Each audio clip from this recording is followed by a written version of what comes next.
ආයිබෝවන් මම පියස වෙත ඔබ ආදරෙන් පිළිගන්නවා. ඉතින් අද ඔබ බලන්න ඇති මොකක්ද මම මේ කියලා දෙන්න හදන්නේ කියලා.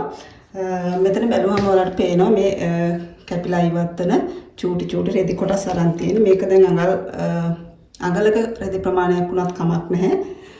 චූටි කොටස් වුණත් කමක් නැහැ. මේ වගේ කෑලි වුණත් මුට්ටු කරලා ගන්න පුළුවන්. ඒතර මේවා ඕන තැනකින් නිකන් ගන්න පුළුවන් රෙදි කොටස්.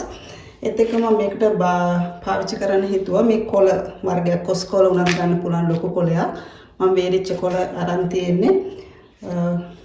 ඉතින් බලමු අපි මේක මොකක්ද කරන්න යන්නේ කියලා. ඉතින් මේකත් වෙනද වගේම ඔයගලන්ට ගෙදර ඉඳන් විවේකීව ඉන්න අවස්ථාවලදී කරලා ආදායම් උපයා ගන්න පුළුවන් මාර්ගයක් තමයි. ඉතින් කීයක්වත් වියදම් වෙන්නේ නැහැ. අපේ මහන්සිය විතරයි යන්නේ. බලමු අපි මේක කොහොමද කරගන්නේ කියලා.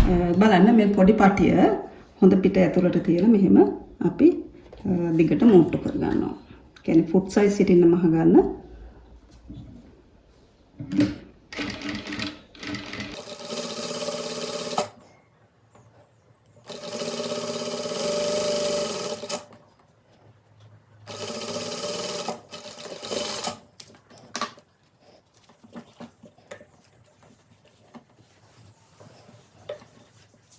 ඊට පස්සේ අපි තවත් පටි කොටසක් මේ විදිහට හරවලා හොඳට ඇඟිලි තුඩු වලින් පිරිමැද ගන්න මේ මහුම් වාසි මෙහෙට යන්න. මේකෙත් හොඳ පැත්ත ඇතුළට තියලා අපි ඒ විදිහටම මහ ගන්නත් බලන්න.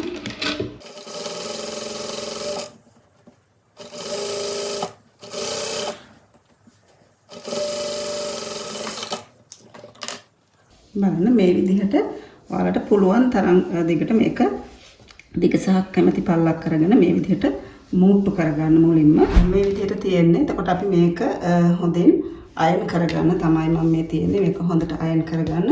ඊට පස්සේ අපි ගහේ කොලේ ගත්තා. මේක අපි මේ දෙකටම නෝලා බ්ලොක් එකක් විදිහට මේක ඇඳ ගන්න පුළුවන්. සාමාන්‍ය විදිහට ඇඳ ගන්න.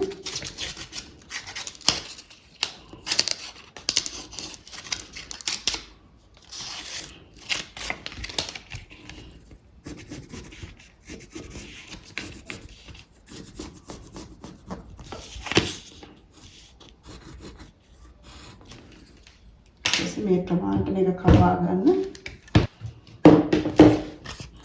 මේක තියෙන්නේ මේක මට ඕන කරන්නේ මෙන්න මේ විදිහට පටි ටික හිටින්න ලස්සනට ගන්න. ඊට පස්සේ මම දැන් මෙහෙම තියෙන මේ පැත්ත හරව ගන්නවා. මේ පැත්ත හරවලා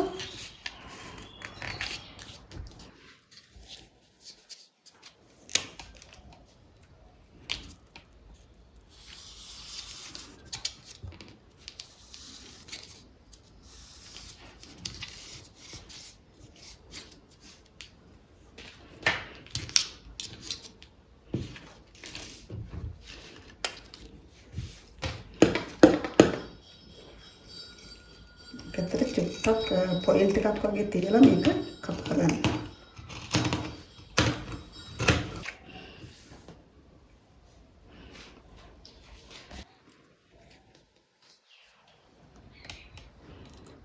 දැන් මම මේක මෙතනින් කැපුවේ. ඊට පස්සේ මේ කොටස මේ පැත්තට හරවන්න. මෙහෙම තිබ්බහම ඔයාලට පේනවා මේ මෙන්න මේවා ටික මේ එකම මෝස්තරේ එක පිට යන්න. මේක තියාගන්න මෙන්න මේ විදියට.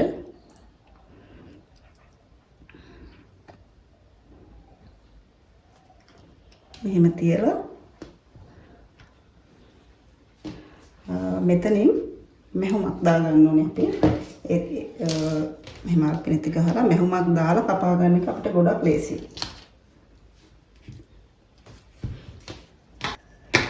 බලන්න මෙන්න මෙතනින් මම කියන්නේ ඔයාලට පැහැදිලි ඇති. මෙන්න මේ ගානට අපි රෙදි මේකට මැහුමක් යොදා ගන්න. යොදාගෙන ඊට පස්සේ අපිට කපන එක තමයි ලේසිම. මේ බලන්න ඊට පස්සේ අපි මේ කොටස පරිස්සමෙන් මේ විදිහට කපා ගන්නවා.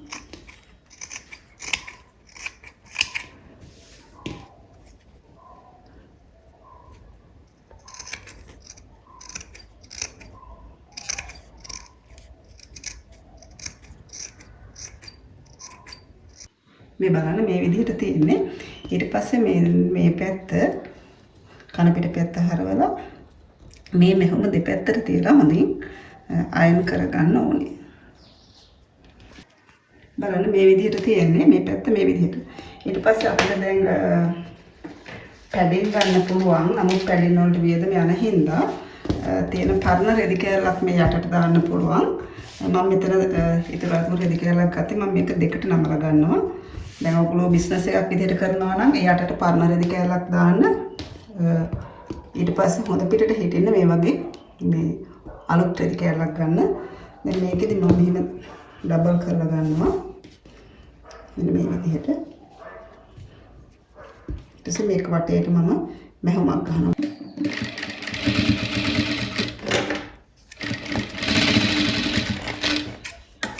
ඊට පස්සේ අපි මේක ගානට කපා ගන්නවා වටේටම.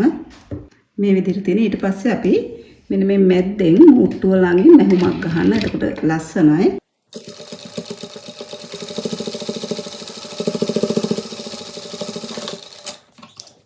මේ විදිහට මැහුවා. ඊට පස්සේ මේ අතරටත් මේ මුට්ටු ළඟින් ලස්සනට අපි එකම ගානට මහ ගන්න ඕනේ. බලන්න.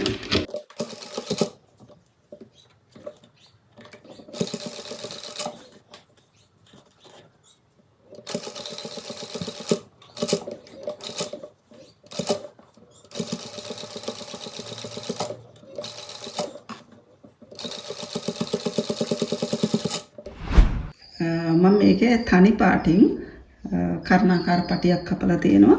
ඒක අපි දැන් මේ විදිහට සම්බන්ධ කරලා මහගෙන යමු. ෆුට් සයිස් හිටින තමයි මහගෙන යන්න ඕනේ.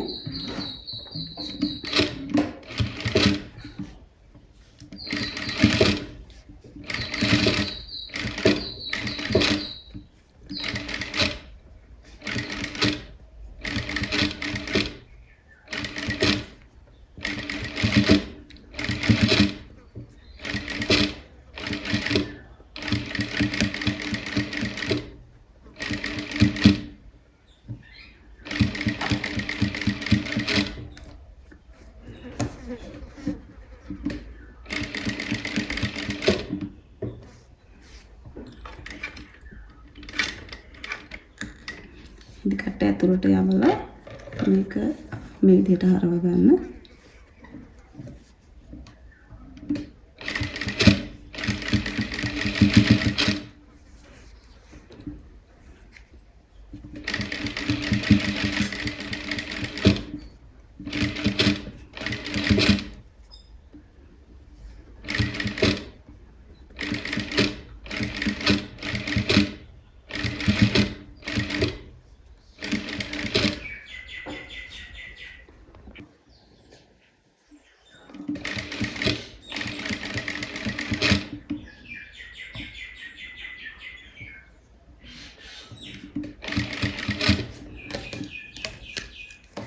ඊට පස්සේ මෙතනින් අඟ 3ක් විතර තියලා වැඩි කොටස කපලා ඉවත් කරගන්න.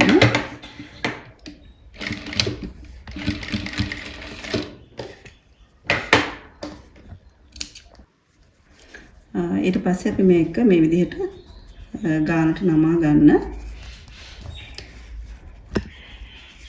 මේ විදිහට බලන්න මේ විදිහට වටේටම එකම ගානට හිටින්න මේ පැත්තත් එකම ගානට හිටින්න අල්පිනි තේරෙන්න රඳව ගන්න පුළුවන්. නැත්නම් ක්ලිප්ස් ගහන්නත් පුළුවන්. ඊට පස්සේ අපි මෙහෙම මේක මහ ගන්න යන්නේ.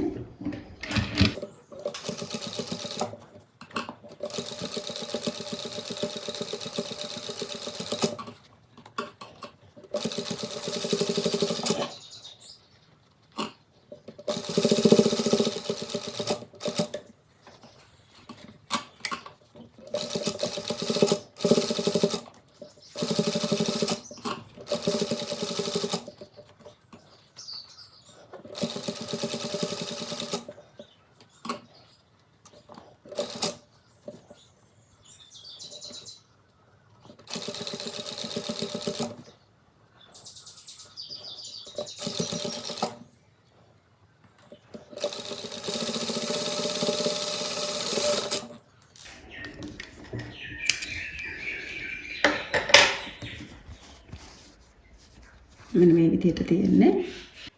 මෙහෙම තියෙන්නේ. දැන් අපිට පුළුවන් මේක මේ විදිහට හිටින්න. මේ විදිහට හිටින්න තියාගන්න පුළුවන්.